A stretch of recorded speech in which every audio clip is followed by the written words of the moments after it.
आज के समय में बड़ा विचित्र प्रश्न उठता है, हम किसको फॉलो करें।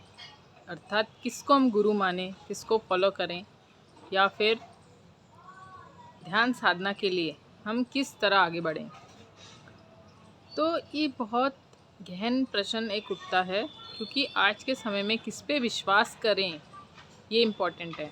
जो अब का समय चल रहा है वहाँ पे कोई सच्चा गुरु कैसे ढूंढें ये इम्पोर्टेंट है।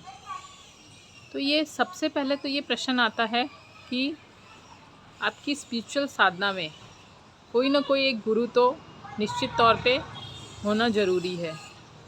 लेकिन अब गुरु जीवित गुरु हो तो बहुत अच्छा, लेकिन अब विश्वास कैसे करें कि जीवित गुरु हमें सही मार्गदर्शन में ले ही जाएगा। अगर हम किसी पे विश्वास करें या नहीं, तो ये बहुत एक चिंताजनक विषय बन जाता है। जब भी हम कुछ खोजने निकलते हैं, ढूंढने निकलते हैं, तो हमें एक महसूस हो जाता है, इंस्टिंक्ट आती है कि कौन सही रास्ते में लेके जाने वाला है और कौन गलत। ये बहुत एक भीतरी आपकी फीलिंग्स के ऊपर भी डिपेंड करता है। सबसे पहला पॉइंट, अगर आप यहाँ से समझ सकते हैं, यदि कोई बहुत ज़्यादा पैसे लूट रहा है और पैसे का बहुत ज़्यादा एक धांधली चल रही है, तो उस दिशा में तो हमें आगे नहीं बढ़ना चाहिए। लेकिन अब ऐसे कई आश्रम हैं जहाँ खाना पीना रहना उसके तो पैसे लिए ही जाते हैं।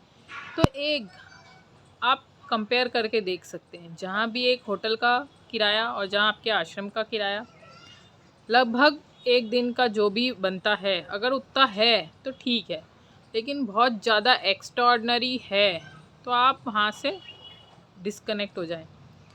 तो वहाँ से थोड़ा सा सोच विचार कर लेने में भलाई है, क्योंकि आजकल सबसे बड़े बिजनेस मंदिर, ट्रस्ट और आश्रम्स बन गए हैं। तो यहाँ पर थोड़ा भटकने के चांसेस ज़्यादा हो जाते हैं। तो सोच विचार का विषय तो पक्का बन जाता है। लेकिन अगर मैं अपना अनुभव शेयर करूँ, तो कहीं भी आश्रम में जुड़ने से पहले आप कुछ बुक्स पढ़ लीजिए। आजकल सोशल मीडिया में हर एक गुरु की चर्चा हो रही है, जो जीवित हैं और जो जीवित नहीं हैं। तो सबसे इम्पॉर्टेंट बात ये है कि सबसे पहले आप कुछ किताबें पढ़ लीजिए, आध्यात्मिक किताबें पढ़ें, क्योंकि आपकी सूझबूझ किताबें पढ़ के डेवलप हो जाएगी। जैसे ही आपकी सूझबूझ डेवलप होती है थोड़ी बहुत, तो आपको यकीनन सही मार्गदर्शन मिलेगा कि कौन सच्चा है और कौन आपको गलत रास्ते भटकाने के लिए रेडी है। क्योंकि इस रास्ते अंधेरा बहुत ज़्यादा है और रोशनी की किरण बहुत कम। अगर कहीं आप गलत रास्ते चल पड़ते हैं या भटक जाते हैं, तो आपका ध्यान से आध्यात्मिक दुनिया से विश्वास उठ जाएगा कि सारी दुनिया ऐसी ही है। इसलिए बहुत ज़रूरी है कि खुद का एक स्तर डेवलप करें, जिससे आप ये भाप सकें कि कौन सही है और कौन गलत है। आजकल अनेकों आपको गुरु अवेलेबल है सोशल मीडिया में, तो सबको सुन लीजिए। ऐसा भी नहीं कि पहले की तरह आपको उनके आश्रम जाना ही पड़े, तो आप सबको सुन लीजिए। और दूसरी चीज़, उनके चार्जेस देख लीजिए। अगर आप चार्जेस भर सकते हैं तो आप बाकायदा आश्रम में जाके देख लीजिए कि ये हमारे समझ में आते हैं या नहीं। आश्रम में अगर जिनकी सुविधा है, खर्चा कर सकते हैं, जा सकते हैं, तो बिल्कुल निसंदेह जाकर चेक कर लेना चाहिए। क्योंकि संदेह जब तक रहेगा तो आप शिष्य बन ही नहीं पाओगे। एक बार संदेह मिट गया तो आपके रास्ते खुल जाते हैं। तो अगर कोई आपको सही मार्गदर्शन दे रहा है या आपकी इंस्ट्रिक्ट बता देती है, सबसे इम्पॉर्टेंट बात, अप दीपो भव। सबसे इम्पॉर्टेंट बात, ध्यान के लिए कोई सिर्फ मार्गदर्शन बताएगा, आपको चलना आपको खुद ही पड़ेगा। अर्थात अप दीपो भव। जो स्टार्टिंग का रास्ता आपको सब बता देंगे, आपको ऐसे करना है, ऐसे चलना है, ये आपका इस तरह मार्गदर्शन दे देंगे। लेकिन चलना आपको खुद पड़ेगा, आपको खुद गिरना पड़ेगा, खुद उठना पड़ेगा। आप जहाँ चार्जेस भी भर देते हो, वह भी आपको कुछ मिनट के लिए अवेलेबल रहेंगे, क्योंकि उनके पास हज़ारों संगत रहती, सबको एक एक को जाके वो अटेंशन नहीं दे सकते। तो सबसे बेस्ट रास्ता ये है कि अप दीपो भव। जो अप दीपो भव इस रास्ते चलता है, यकीनन उसको मंजिल अवश्य मिलती है बाकायदा। कि जो किसी और के ऊपर आस्था में चलता है, किसी के ऊपर आस्था नहीं करनी है, अगर कोई आपको कहता है कि मेरे पे अंधा विश्वास करो, तो वो तो है ही गलत, वहाँ तो जाना ही नहीं है बिल्कुल। अगर कोई कहता है कि मैंने मार्ग दिखा दिया, अब अपनी सूझबूझ में अपने प्रयोग के हिसाब से चलें। आप अपना साइंटिफिक अप्रोच रखें, प्रयोग करें और आपको उस रास्ते सही लगता है तो चलें, तो वही मार्गदर्शन सही हो सकता है। लेकिन अगर कोई बोलता है अंधा विश्वास कर लें कि ऐसा ही होता है, तो वो बिल्कुल गलत डायरेक्शन है। तो बहुत इम्पॉर्टेंट है, बहुत सेंसिटिव मामला है। आज के समय में किसी को जज करना, किसी के बारे में आपको ओपिनियन फॉर्म करना कि कौन सही कौन गलत, बहुत मुश्किल है। जब तक कि आप उसके आश्रम में या उस व्यक्ति से 5-10 बार 15 बार मिलते नहीं, जब तक आप उन्हें सुनते नहीं, समझते नहीं। क्योंकि सोशल मीडिया में आपको एक ऐसी पिक्चर दिखाई जा रही है जो बहुत पॉजिटिव है और सकारात्मक है। सबसे बड़ा भ्रम हमें वहीं पैदा हो जाता है कि ये सही बोल रहा है, क्योंकि आपके सामने तो वह पॉजिटिव ही बिहेव करेगा, पॉजिटिव ही बातें करेगा। अब मैं जैसे आपको बोल रही हूँ तो अच्छी बातें करूँगी, मैं अपना दूसरा नेगेटिव साइड थोड़ा ना सोशल मीडिया पे दिखाऊँगी। तो सबसे बेटर ये आइडिया है कि आप उनके आश्रम जाएं, उनके ध्यान साधना मार्ग से जुड़ें। अगर आपके पास इतना खर्चा है, आप एकोमोडेशन अफोर्ड कर सकते हैं। लेकिन अब सवाल उन लोगों का उठता है जो एक सीमित दायरे में अपना जीवन निर्वाह कर रहे हैं, जिनके पास फाइनेंशियल फ्रीडम नहीं है, वो क्या करें।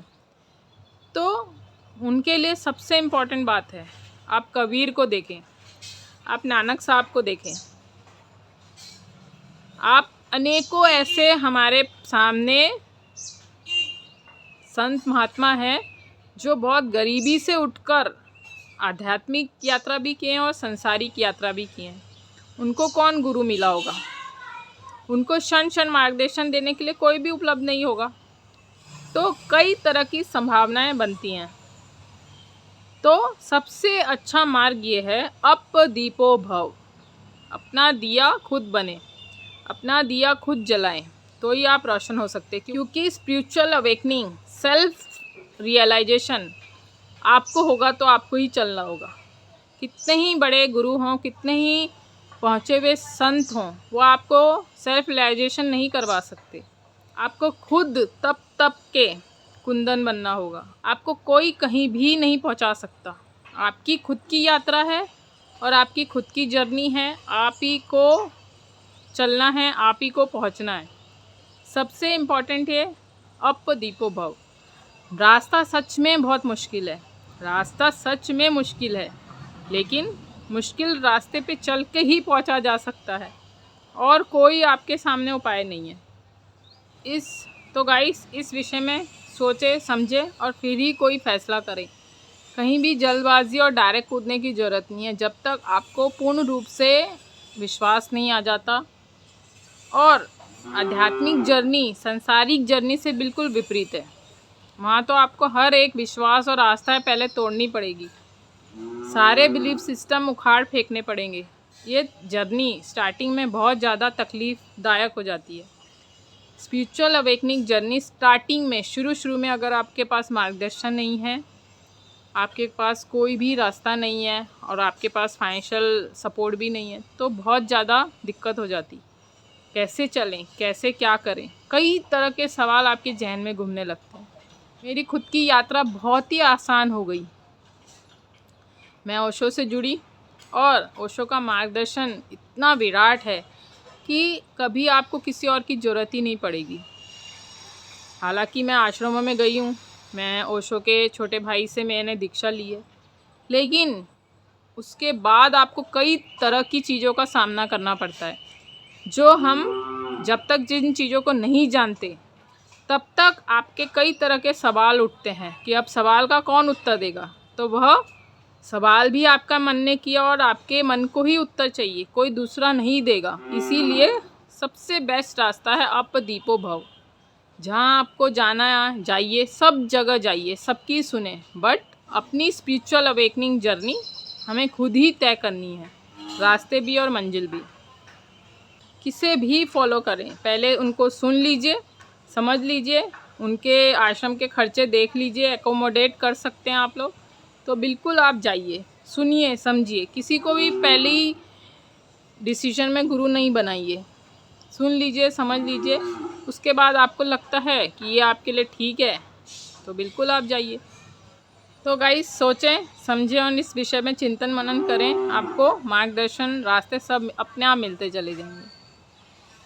अगर आपने एक बार निर्णय ले लिया कि मुझे स्पिरिचुअल अवेकनिंग जर्नी के लिए स्टार्ट करना है, इस रास्ते चलना है, तो आपका निर्णय ही आपको मंजिल तक पहुंचा देगा, चाहे रास्ते कितने ही तकलीफ दे हो। ओके गाइस, अगर वीडियो में कुछ भी समझा, सीखने मिला तो कमेंट ज़रूर कीजिएगा। लाइक, शेयर, सब्सक्राइब करना ना भूलें। Thank you so much.